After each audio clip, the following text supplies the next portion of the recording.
be successful in percentages, we need to understand what they stand for, and the percent symbol is really pronounced percent, and we can translate that as to per 100. So what this is saying when it says 19%, if I said 19%, well, that's how we read it, and that'd be the same thing as saying 19 per 100, and that's really saying 19 out of 100, which essentially just creates this fraction of 19 hundredths.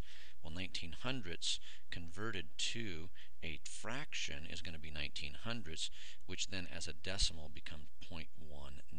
Typically we'll put a 0 in the front of there so we don't lose track of our decimal point at the end.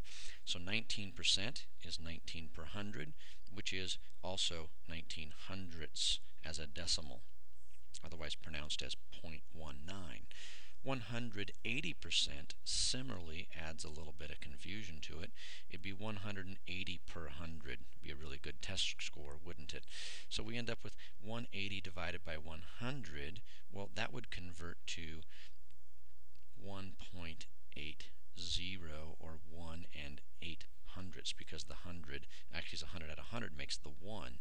So let's not make it harder than it is. What are we really doing here? We're taking 19 and we're moving the decimal point 2 places and making it 0.19. When we had 180, we were really just taking the decimal point and we were moving it 2 places and making it 1.80.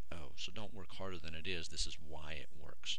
So one that might be confusing that's not in your example here that I've added is 0.05%. So it'd be different than if I do it wrong, I'm going to potentially end up with 0.05, and that's going to be really just 5%. Remember that 0.05 going the other way is going to give us 5% here in just a minute. So going this way, what I have done in the past here is I've determined that, well, I just moved my decimal point 2 places to the left. So if I was to take my 0.05 and move my decimal point 2 places to the left, I'm going to go here, and then I'm going to go here, and I need to backfill those zeros, so my final answer is going to be 0.0005.